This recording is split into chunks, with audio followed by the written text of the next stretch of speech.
Thermography or mammography? What's a better choice? My name is Amber Byers, and I am passionate about helping mamas to live a low-tox lifestyle. In today's video, I want to share with you a little bit about why I choose thermography as opposed to mammography and some benefits and drawbacks to both. Are you ready? Let's dive in.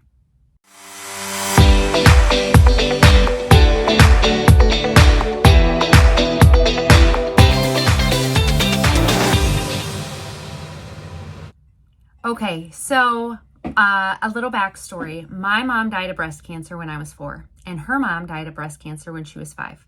And all of her mom's sisters died of breast cancer as well. So to say that breast cancer runs in my family is maybe an understatement.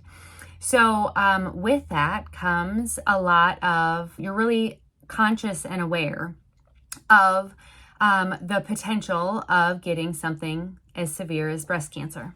Here's a few things that I've adopted in my lifestyle. I have been exercising 3 times a week.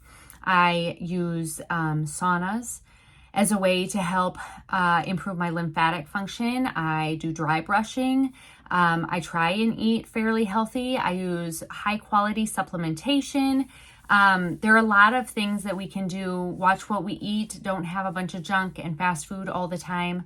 There are a lot of things that are within our control when it comes to something as severe as breast cancer. And there are some things that are out of our control. But a lot of people feel like the only preventative measure or tool that they have is the use of mammography. A few reasons why I have chosen not to go with mammography is because mammography puts a lot of pressure on your breast tissue. And if you had a tumor, there is a potential that the tumor could erupt and break. It also continually, year after year, exposes a very concentrated area of your body to radiation. Continued exposure to radiation can lead to cancer. I don't want to knowingly continually expose tissue that I am trying to prevent cancer in to radiation. I have looked into some alternative methods, and what I have settled on is thermography. To be really honest, I just turned 40 and I have only had one mammogram done. I had a baseline done, I think back around the age of 30 or so. Because of my family history, they recommended it. So I've had 4 kids. I've breastfed them all over a year. All of those things help prevent or lowering my risk of getting breast cancer. Thermography is different in that instead of using radiation to try and get a clear picture of what's going on, thermography uses heat, so it picks up on heat. So you want to make sure that your technician is like highly certified and the equipment that they're using is specifically for detecting body thermography scans, body heat, because there are some that have been designed for other things and then have been adapted for body scans, and like you might have to be in a really cold room and have your feet in ice water and things like that. And that's not the kind of thermography that I feel would yield the best results. And then another thing you want to make sure is that your results are being read by a medical doctor. The lady that I've gone to the last couple of times, she said that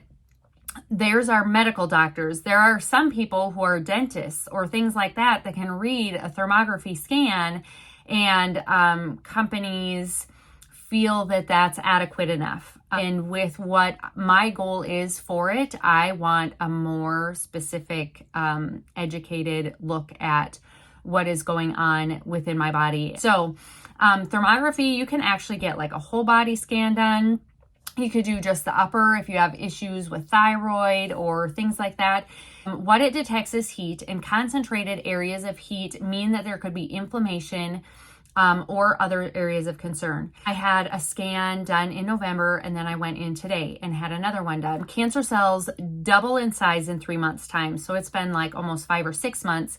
So if there was an area of concern, and then you come back in 3 months or 6 months, if that area has grown, they may ask you to come in another 3 months to check on it. And then at that point, you may get referred on to have an ultrasound or a a mammogram done. As a yearly preventative, that's not the route I have chosen to go with.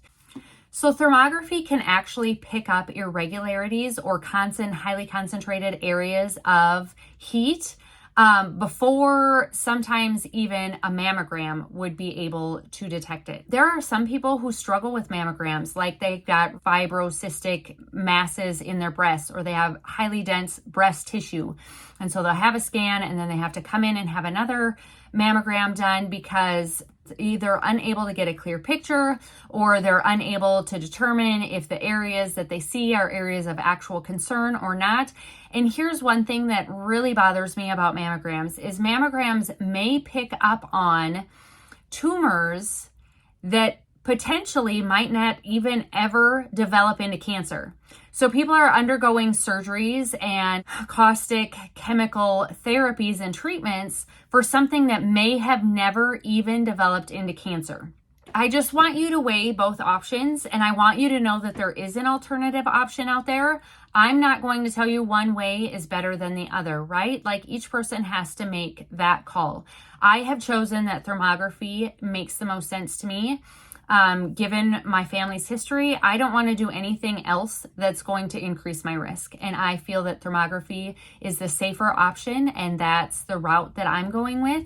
I encourage you to look into it and see what options are available. But I feel as a preventative measure, because many other countries use thermography as a preventative measure, and recognize it as like an acceptable and actually very effective and very efficient preventative measure to detect lots of different kinds of diseases, right? Like I'm not just trying to pinpoint one.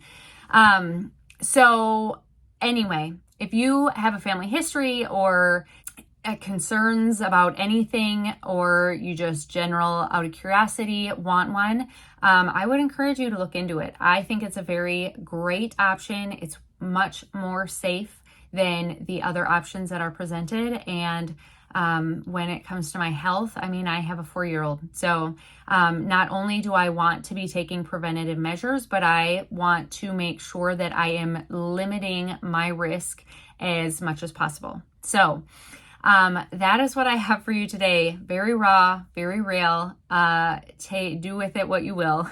Take it as you may, or leave it if it's not for you. But that's what I wanted to visit with you about today. And I hope we get to chat again soon. Take care, friends. Bye-bye.